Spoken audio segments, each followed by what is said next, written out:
Hey everybody, Shane here, Shoebox Legends. Thanks for joining me for a quick episode today. Just want to take a look at a few really cool cards that have come in of late. Recent pickups. I have not been buying a lot. I've really been focusing on selling cards and reducing the size of my collection.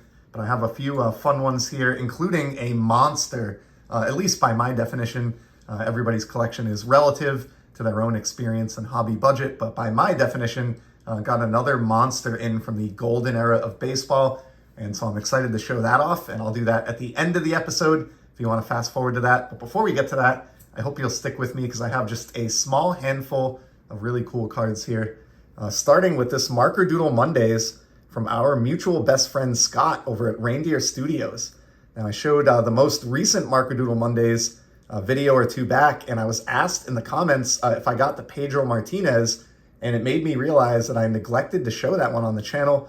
I knew I had picked it up, and I found it in a stack over here in the corner in my home card room / home office, and wanted to get this one up as well. So I have purchased every Marker Doodle Monday card that Scott has done to date. Absolutely love these. As I say every time, I don't think there's a better $6 that you could spend in the hobby, and this Pedro in particular is killer, mostly because he's probably the single best pitcher that I've ever seen and rooted for with my own two eyes in live action. He was just an absolute animal for Boston, and really, really happy to have this one in my Marker Doodle Monday collection, and great work as always on that one, Scott. Next up, I've got kind of some long-term purchases, and maybe that's a poor phrase, but what I mean by that are cards that I picked up quite a while back, but I only got them in the mail just recently because I held them at these online card retailers. So first up, we have Comc, and I just had my inventory delivered. That was probably about maybe the past 6 to 9 months worth of Comc. Wasn't too many cards, but I picked out 2 of them here to show off, starting with this great Nolan Ryan. This is a Topps Legends variation short print from 2021 Topps, and I really, really miss this program. These ran from 2009 through 2022, just about every year, and they were a great opportunity to get the stars of the past on the current year's Topps flagship design, and they were short printed, so they provided some scarcity and kind of a hunt element, a chase element, but they weren't prohibitively expensive either. So I really love these Legends photo variations, and happy to add another Nolan Ryan to that collection of mine. I've been purging quite a bit of Nolan Ryan recently. Just, I don't need hundreds of Nolan Ryan cards, and I had that many. But a card like that is an absolute keeper for me, so happy to add that one. And then lastly, on the Comc inventory front, picked out this one as well. This is from 2024 Topps Update, and it's the record breaker card for Mookie Betts, becoming the career leadoff home run record holder for the LA Dodgers, which is kind of crazy when you consider how long that franchise has been around and how briefly he's been with that team, you know, relative to that length of time. But Mookie is just the man. Love collecting his cards. This is, of course, the Topps Black Parallel, serial numbered to 74. And for a while, it looked like this might be one of the final Topps Black Parallels issued, as they quite stupidly tried to kill off the parallel, as many of you know, in Series 1 Topps this year, but then wisely brought it back. And you can now find all of your Series 1 and Series 2 2025 Topps Blacks hitting eBay now as people tear into the Series 2 product. So Mookie Betts from 2024 Update and Nolan Ryan, 2 of my favorite players in the game to collect.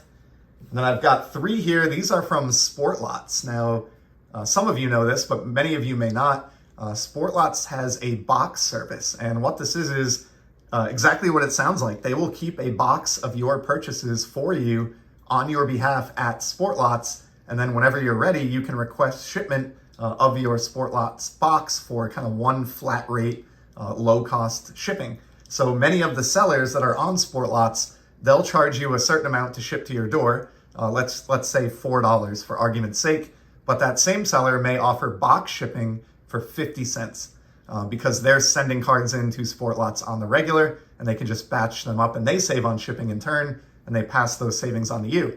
So I built up numerous small orders over time in my Sportlots box, and just got it delivered to me maybe a week or 2 ago.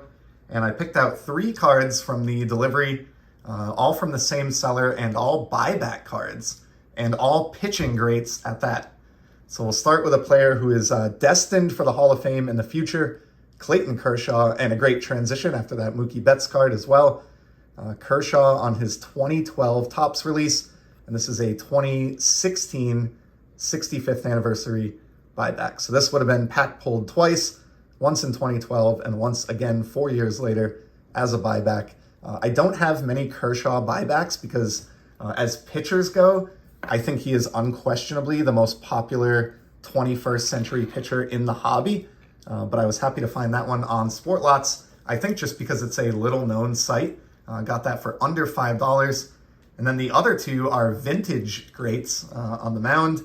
And we'll start with from 1974 Topps, your 1973 earned run average leaders. Dual Hall of Famers here, Jim Palmer and the great smiling Tom Seaver on the right there.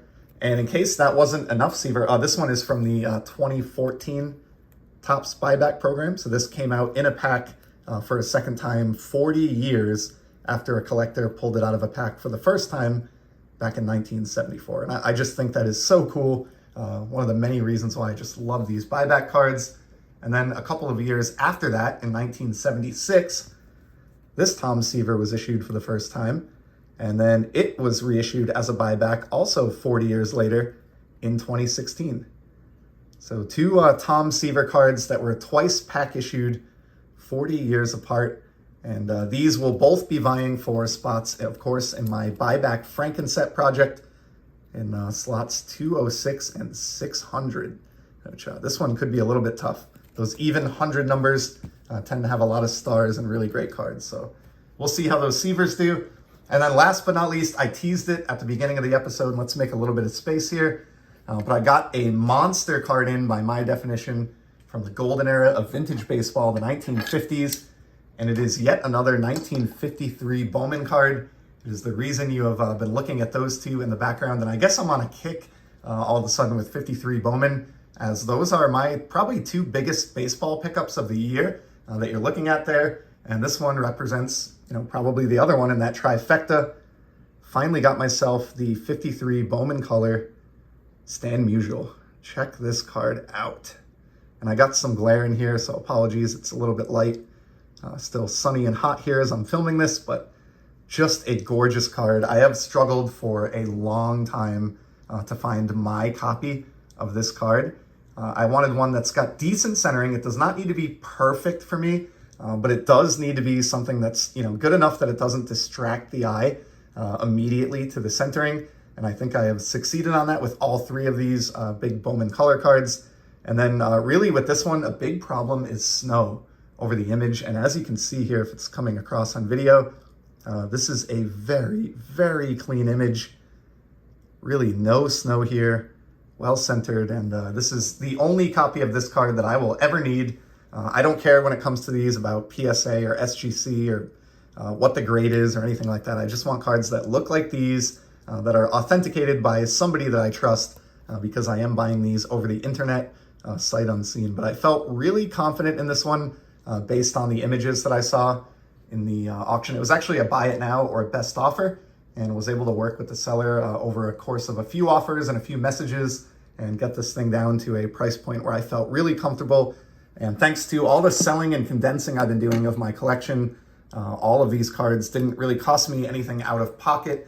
They were all funded by the cards that I already own from my 18 plus years back in the hobby now as an adult. So there it is, my 1953 Bowman color Stan Musial, a card that I know many of you love, and I certainly do as well. I'm very grateful to have it in my collection at last. And I'm gonna wrap it up there and keep this under 10 minutes, get back to sitting in the AC with Leo. But I'll be back soon, as you know, with some more content. And until then, I hope everybody out there is staying cool and enjoying the hobby. Take care.